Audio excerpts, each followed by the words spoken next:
I was lying in my bed and the screen would just like flash into my face. It was 3 a.m. I'm looking at the clock and I'm thinking, oh God, every time I look at the clock, 1 more hour passes and it's just not working. I'm not falling asleep. And when I would try to switch off YouTube, all of those thoughts coming in my head and I'm like, okay, I have to suffer through it. 1 hour later, it didn't work. So I'm like, okay, let's watch YouTube again. It's 5 a.m. and finally, fully exhausted, I fall asleep. I didn't have much energy back then. The whole day felt dragged. And when I was thinking about going to bed at night, I was afraid of it. I wasn't looking towards it. I didn't see it as a relaxation at all because I knew I'm going to have the same fucking problem again. And also now in retrospective, I understand that many problems in my life would have been fixed if only I have fixed sleep. So today, roughly 5 years later, when I can say, okay, I finally fixed it, I'm sleeping regularly, I actually feel like I'm getting enough sleep and all of those problems and more have disappeared from my life. I want to send a message to myself 5 years in the past and want to really imagine what I would tell myself and what would really help, right?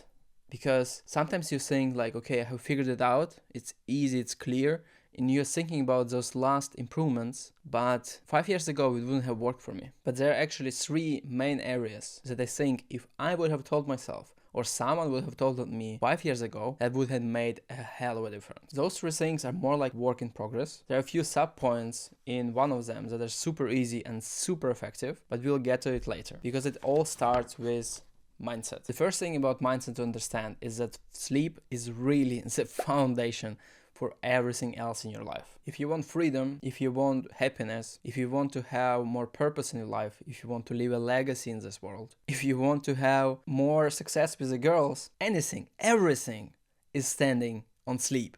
Not because if you get enough sleep, you're gonna get all of that, but because if you don't get enough sleep, you will be struggling in every single area imaginable. Basically, it's like the foundation of your health. The second mindset shift that would be very helpful to have is just to prepare yourself that it's going to get worse before it gets better. You know, you have built a set of bad habits over the years and you're not going to fix it in one day, right? It's going to get worse before it gets better and it's okay. Just be prepared, that's going to be rough. It's already very rough. It's going to get a little bit rougher, but at the end of it, it will start getting better. The third most important thing about mindset is that you kind of have to remember why you are even trying. Like what gets you up in the morning? Like what is it that you want to have in your life? And for this, I have a practical suggestion. Identify a few things in life that you want, be it success, recognition, relationships with friends or with a woman. Go on the internet and find just random images that visualize it. So for success, get a few images of like a very cool house, a car, maybe you're in a business meeting, you're like closing deals. For recognition, you can have some images of people applauding someone when someone is speaking on stage. Maybe some politicians that you find okay, or if you don't like politicians, go for some professors or something like that. If it's a relationship, find a picture of friends hanging out. You know, like if you have yours, perfect.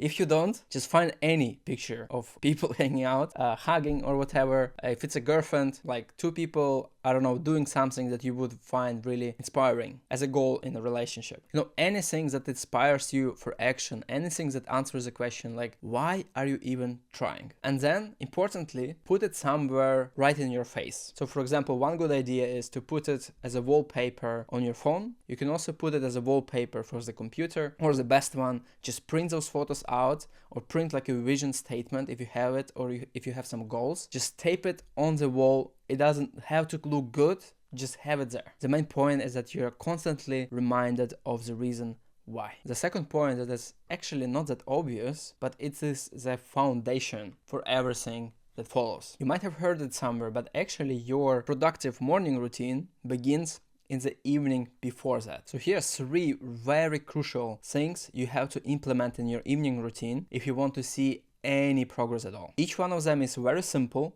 It doesn't mean it's easy, but trust me, they are super effective. If you read Atomic Habits by James Clear, he talks about how you can stack your habits in an order. So let me give you your first habit in your evening routine. It doesn't necessarily have to be exactly that, but it has to be something that is very easy for you to do. And since you're me from 5 years ago, I know that showering works for you. It's easy, it's convenient, it feels good, It doesn't have to be a cold shower. A warm shower works great. To actually make sure you're doing it, 2 bonus tips. 1, set a daily timer for a certain hour. Let's say it's 22 o'clock, or if it's too much for you, let it be 23 o'clock. Every day, you get an alarm on your phone that is shower time. When you get the alarm, you look at it, you close the phone, and you go to shower. And here, no excuses. The second tip will not only help you to stick with this habit, but also to be aware of your progress. It is to put a habit tracker on your wall next to your shower. And crucially, put a pen right next to it. So every time you leave the shower, you just check the check mark and you continue the evening. Now, the next most important point for the evening routine is to avoid looking at any screens after the showering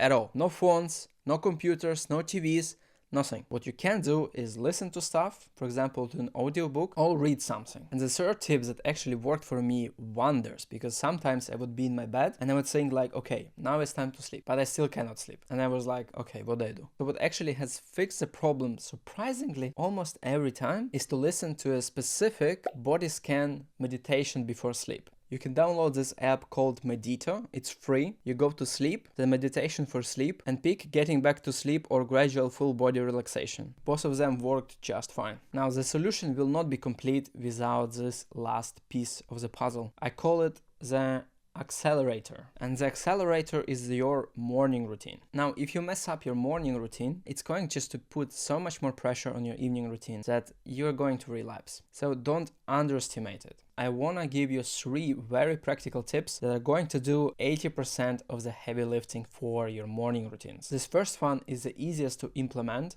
and will give you the biggest results. Set an alarm on your phone and put it into the other room so that when in the morning you hear it, you have to physically stand up, go to the other room, and then switch it off. Now, if you don't have another room, put it in your bathroom. I don't care. Just put it somewhere else, not somewhere where you just can grab it with your hand. What's also important here, once you get to your phone, this is a moment that can make it or break it. So just follow the following rule. You're not going back to bed. If you want to sit on your chair or chill on sofa, that's fine. Just don't go back to bed. And I will give you straight 2 improvements to this habit. Number 1, have 2 chargers for your phone. One that you can take with yourself when you go somewhere, and the other one that just sits there and waits for your phone to come in the evening and for you to let it be in the other room. The second improvement is to put a similar habit tracker as we did for the showering habit and hang it somewhere next to where your phone will be, with a pen. Now, the second tip that will absolutely help with your energy levels and the trajectory you will be following throughout the day after this is to have a rule not to look at any screens in the first 30 seconds, 30 minutes of your morning. Why? Because it has to do with your dopamine levels, and it's a bit more complicated to go into right now, but I will just tell you in simple terms. Over the night, your brain accumulates some amount of dopamine neurotransmitters, and those are basically little motivation tokens you have to spend on whatever is important for you throughout the day. And if you watch anything on your phone, especially TikToks or shorts, this will spend those motivation tokens. You don't want to spend them. You want to start your day with having a lot of them in store. So tip number 1 for the morning routine has gotten you up and you're kind of like ready to start. Tip number 2 has protected you from falling on a bad trajectory. Now here comes tip number 3 that will bump you up to even a higher trajectory for the day. And it's super simple, not always easy to do. You didn't enjoy it 5 years ago, but you're enjoying it now a lot. And this is to have a 10-minute walking habit. Trust me, it makes a huge difference. First of all, it gets you out of the house. Second, maybe we heard it from Andrew Huberman, the neuroscientist, when you get sunlight into your eyes, it gives your body a signal that, oh hey, the day has begun, wake up, let's go hunt, let's do something. And third reason, it's actually some small but still a physical activity that gives you space and clarity for your mind. Now, the last piece of advice I will give you is to look at the progress and not at the absolutes. Compare yourself today to yesterday, to a week ago. Did you get 1% better? If you did, it's great. It's exactly what you need. I will give you a mathematical example for this. If you get 1% better every single day for a year, at the end of this year, you will be 37 times better than where you started. So, 5 years ago, I hope I could save you some time.